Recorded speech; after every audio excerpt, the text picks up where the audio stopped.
This is the big one, the one that you've all been waiting for. Magical Mystery Cure. First things first, let's go over my ground rules. Rule 1 has always been that songs do not affect my overall rankings of an episode. That's technically inaccurate. How much I like the songs do not affect the ranking, but what happens during the songs does. For example, I really like the Smile song, but I don't really like the Find a Pet song. However, since they both have little to do with anything, they would count as a strike against their respective episode. A lot of people hate this episode because they don't like the songs, and while that gives you license to do so, it's a little unfair to call it a bad episode, since you personally don't like them, since music is subjective. In fact, to prove my point, I'm not even going to tell you what I think of the songs, for 2 reasons. 1, we'll be here forever, and 2, to prove that music has absolutely nothing to do with my review. Rule 2 is that changes to the show dynamic doesn't affect my overall rankings. So if a character suddenly sprouts wings and gains a new social standing, that fact alone will not bias my rating. I'm not saying that it's going to happen, but if it does happen, you know the drill. Spoilers, by the way. The fact that this is a musical episode doesn't bias me either. 5 points on the board, let's begin. Speaking of musicals, this episode starts right out of the gate with the establishing musical number. A lot of people complained that Pinkie Pie just ramming into Twilight and too many Pinkie Pies started the plot too quickly, and then they turned around and complained that this episode is actually taking its time to establish things correctly. It's not blindsiding us with the plot. Instead, it blindsides Twilight with the plot when she says that Rarity has Rainbow's cutie mark, and she's controlling the weather. Let's think about this really hard. I said that just for sidekicks, expected you to have watched Secret of My Excess and actually understood it completely. This episode does something similar, except instead of one episode, it's every single one. Starting with Call of the Cutie and the Cutie Mark Chronicles. We learn that each of the main 6, except for Twilight, have had their cutie marks swapped. Rarity has rainbows, Rainbow has Fluttershy's, Pinkie has Applejacks, and Applejack has Rarities. Not only do they think that this is their talent, they also think that this is what they've been doing for all their life. And M.A. Larson swapped their cutie marks in just the right way to make sure that they would all be miserable. Rarity's making weather patterns that go unappreciated by every pony. Rainbow's taking care of animals, which requires her to be still and actually take some level of abuse. Fluttershy, who hates attention, is forcing herself to be laughed at. Pinkie Pie hated her life on the rock farm, since it wasn't really fun. And Applejack values practicality over aesthetic design.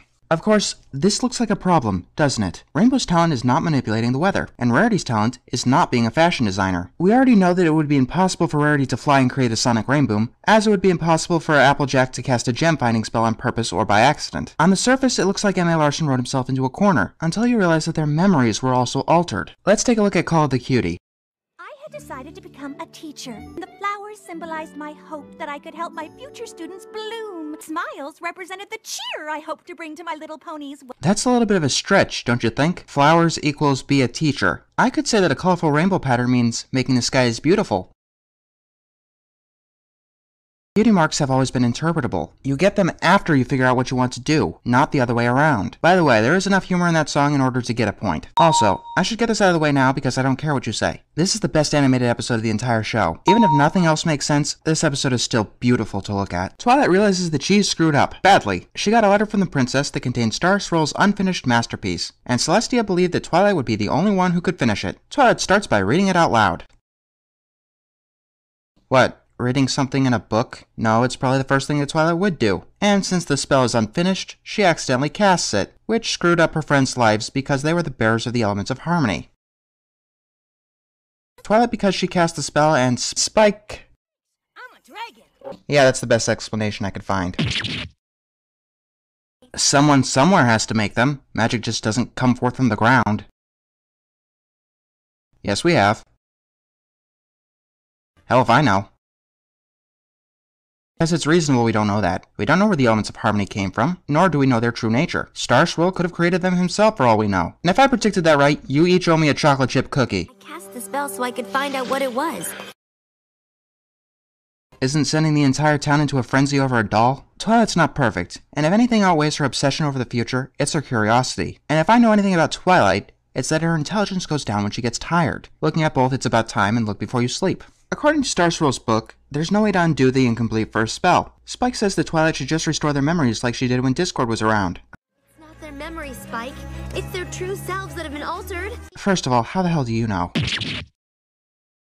Let's think about this really really hard. Perhaps the spell changed more than their memories, but their past. Like, it actually changed their past. They don't just remember getting these cutie marks, they actually got them. And the spell just changed the nature of how they got them. That makes sense, right?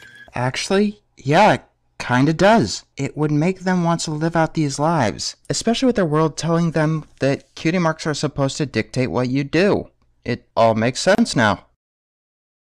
Twilight feels totally crushed that she essentially ruined her friend's life, and so we get a really, really sad song. Why do people say that this song is pointless? First of all, yes, this episode has wonky pacing, and once again I'll count the strike here. I deduct more points if any scenes or time was wasted. This song lasts 1 minute and 6 seconds. Can anyone please tell me how all the pacing problems in this episode could be fixed in 1 minute and 6 seconds? Now, I say the song is not pointless because it uses something called emotional juxtaposition. The last scene was supposed to be really funny, and this one is really sad. Putting them next to each other makes the emotional jump bigger and more powerful. It also shows us the true gravity of the situation. We aren't laughing anymore. In fact, we feel kind of bad for laughing in the first place. And unlike Double Rainbow's use of this, it was actually intentional to make us feel even worse for the characters. Spike reassures Twilight and tells her that these are her friends they're dealing with. And, hey, it's that thing from the thing! You know the thing? And this somehow teaches Twilight what she has to do, making her glow, and that lets her know what she has to do. Let's think really hard about this. Yeah, I got nothing. I understand that she's got an idea, but I don't understand why it made her eyes spark like when she first realized the main six were her friends. Wait a minute, I think I got this one. Once again, after doubt, Twilight realized how powerful friendship was and how it could overcome any adversary, like done twice before. Once in Friendship is Magic, and once in The Return of Harmony. Got it! Twilight runs into Fluttershy, who's thinking about returning to Cloudsdale, which means that she must have been really unhappy with her life. Twilight convinces her to help out Rainbow Dash, and just in time too, since the animals are cooking her. And I thought the animals treated Fluttershy badly. Jeez, no wonder she's so tough. Fluttershy helps and stops the animals from going crazy. The animals seem to love her, and she realizes that this is her destiny. And only once her element of harmony is placed on. What the fuck? Seriously, what's up with that? Every time I watch this episode, I expect coins to start spraying forth from their nose or something. I suppose they didn't want to repeat the change from the Return of Harmony, but this seriously looks a bit weird. They start singing a new song, and Hello? Friend trapped inside, remember? okay, that's pretty funny. The main six go wandering around, turning their friends back to normal and undoing the spell that was cast. I want to see you smile! Wait a minute, the crowd wasn't affected by the spell, and they were just that miserable without Pinkie? Yep, I'm giving the point back for wrongly thinking that only Twilight and Spike were unaffected by the spell. By the way, can any pony tell me what the hell a hand is? Or for that matter, what the hell is a townsperson? One thing I don't get though is why the apples didn't stop Pinkie from destroying the farm, but they did help Applejack restore it. Unless Pinkie trapped them somewhere. She definitely looked pretty intimidating when attacking that water chute, so I'm going with that. Pinkie trapped them in the basement of Sweet Apple Acres when they tried to stop her from living out her destiny. But yes, I will concede that that probably should have been addressed. This song helps Twilight realize what was missing from Star Swirl's spell, and the magic of friendship helps her do what Star Swirl was never able to do. As soon as she finishes the spell, the elements of harmony activate, and start shooting lasers at her. Then Twilight disintegrates, leaving a singe shaped like her cutie mark on the ground. What if I told you the episode ended just like that? Because if this story was a two-parter, this would be the most logical place to end it, with Twilight seemingly dead. I don't think that would make very many people happy. But let's talk about this one moment here, shall we? When I first watched this episode, it was like 9 in the morning during the original air date, so I wasn't fully awake, and I kinda laughed. Pinkie's expression there, you know? But if I was more lucid, it would probably be the bird times it like a million. On a more serious note, Twilight smiles before she gets blown to Kingdom Come. That's not a look of fear or defeat, that's a look of acceptance. Either she knows what's about to happen, or she's okay with the inevitable. Twilight awakens in the Celestial Plane, or perhaps the Twilight Zone, where she meets Princess Celestia. She starts singing a song where she claims that Twilight is now ready to move on to the next level of her studies. They walk down a hall showing scenes from previous episodes of the show. And no, I'm not making that joke because it's not funny anymore. You know the term breaking the fourth wall? This episode does it a lot, but not for laughs.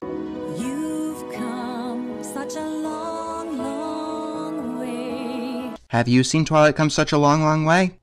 And I've watched you from that very first day. Have you watched her from that very first day?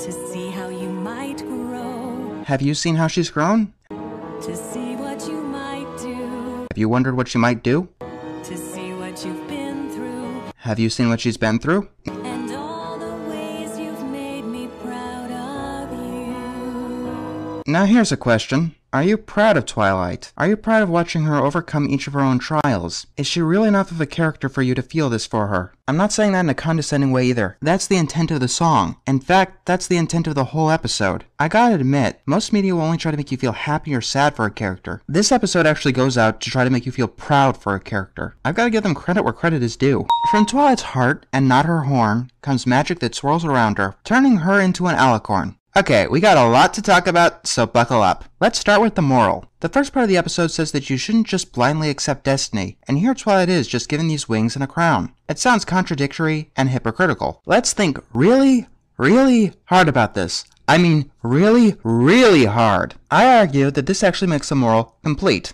The first part of the episode shows that you shouldn't blindly follow destiny. This part shows that you shouldn't just blindly refuse destiny either. Sometimes following someone else's course in life can lead you to happiness, and sometimes it can't. Only you can really be the judge of that, but friends can help you realize this. Okay, let's talk about Princess Alicorn Twilight Sparkle. You start. No, seriously, what do you expect me to say about it? That I love the idea or that I hate the idea? I don't love or hate it. I can't until I actually know what they're going to do with it. So, you start. I just don't get that complaint at all. Mary Sue is a perfect character with no personality or flaws to speak of. First of all, What do I do now? Is there a book about being a princess I should read? she's still our same old Twilight. Secondly, the only power she gained is the ability to fly, a power that she never needed in the past. Yeah, because the wings totally did that, and alicorns don't get the shit beat out of them.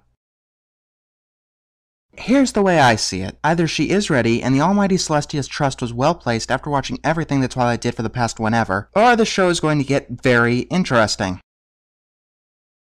To answer that question, let's take a look at Lesson 0, for two reasons. Number one, that it's really funny to overlay Celestia's ballad, and two, in that episode she sent the entire town into a frenzy, and herself nearly into madness, just to be with her friends. Because getting wings stops Twilight from using magic. We would have a royal wedding, befitting a princess, which is what I would become upon marrying him. Yes, but it's a made-up term and they can call it whatever the hell they want. That's an alicorn in my fantasy novel. I can tell you that they're at least happy for Twilight, and that's before they find out that she's a princess. And Twilight's opinion of her friends hasn't changed in the slightest. If they did this to stay fresh, sure, but they didn't. It was a corporate mandate. You know, like Rarity.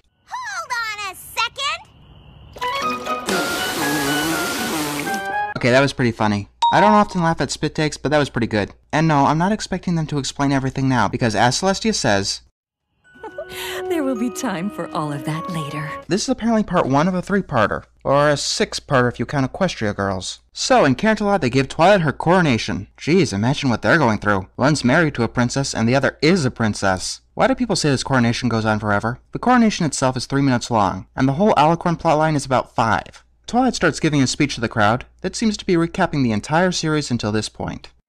Today, I consider myself the luckiest pony in Equestria. Yeah, because she doesn't want to be a princess. In fact, come to think of it, I think that Twilight is the first character ever to actually earn being a princess. Shining Armor is definitely proud of her. We end off with a reprise of the first song, which is once again talking to the audience. Everything's gonna be just fine. Yes, I'm deducting 1 point for her flying into the camera, but I wouldn't worry about it. Everything's gonna be just fine. Of course it is. I don't know why people were running around panicking like crazy when this was first announced. Let's get the obvious out of the way. This is a finale on multiple levels. If it was just a typical episode, the leaps of logic I needed to take to other episodes would have been inexcusable. But being a finale, it is allowed to demand that its audience has been along since the beginning. There's a reason I didn't just critique this episode first, and that's more than just my own skills improving since my first review. I mean, I've looked deep into each and every episode to the point where I'm noticing animation errors left and right, and by now I know each episode by the back of my hand. Everything in this episode makes complete sense to me. Let's talk about the pacing, the one major flaw of this episode. Things go by way too quickly because as established, the show does not use transitions. It doesn't really bother me. After all, I'd rather have too much going on than not enough. If I missed anything, I would just watch it again. In fact, when I usually do that, my opinion of an episode lowers. This is the first time my opinion of an episode has actually risen while reviewing it. It took me 4 hours to write the script for this review. Not even the script for my Equestria Girls review took that long to write. Each time I said, let's think about this, I really did. And it was then I realized that these huge leaps of logic that didn't make much sense were actually a lot closer than I thought. I may not have worded everything perfectly, but at no point was I talking out of my ass. I used as much continuity and as much logic as possible all the way through. Even with my perceived logical problems, I used to think this episode was still pretty good, but now that I realize how much effort was put into getting all the continuity as right as possible, I appreciate it much, much more. So why do people hate this episode so much? Simple. Did you want to hate this episode? If you did, then you do. It's that simple. I don't know anyone's opinions who were changed by the episode itself. It runs on emotion, and if you tuned yourself out of that, then you're not going to be very impressed with the episode. Ah yes, emotion, the word of the day. Yeah, I won't deny that this episode made me emotional. Like I said, it was designed to make you feel proud of Twilight. Not accepting that she became an alicorn, but actually proud for her. And yes, it did succeed in what it wanted to do, at least with me. Wow, I am proud that a purple unicorn pony became a princess. This is an odd decade for me. I feel like I'm being trolled. Emily Larson and Daniel Ingram are trolling me. The songs I don't need to vouch for. This episode's soundtrack won a Leo Award. Not nominated, actually won. This episode probably contains my two favorite songs from the show to date. Celestia's Ballad, which is just beautiful, and A True True Friend, which perfectly sums up the themes of the entire show. Also, musical numbers are used to put in a lot of information into a small amount of space. With one, you can cram 100 years into 3 minutes. Without musical numbers, this episode would be inarguably worse. Even if you hated every single song in this episode, it still would have been worse, with them cutting out needed exposition. By the way, I'm tired of people calling this episode bad just because they don't like the songs. Please stop doing that. All you're doing is making your arguments invalid, because like I said at the beginning, music is subjective, which is part of the reason why I take songs completely out of the equation when I review an episode. Also, unlike the CG Timberwolves or the simultaneous stories, this didn't just feel like an experiment. You know, the staff just doing something to prove that they could. This was necessary. And to the haters, don't be surprised if they do it again. Speaking of which, don't be surprised if another character eventually undergoes a life-altering change. Very rarely do shows do something like this, because people hate change. People hate change because all too often does it turn out wrong and horrid. This show is now in a unique position, one where they can teach people that change isn't always bad, and sometimes it should be embraced. In fact, they almost don't have a choice anymore. They've given us the change. Let's see how they deal with it.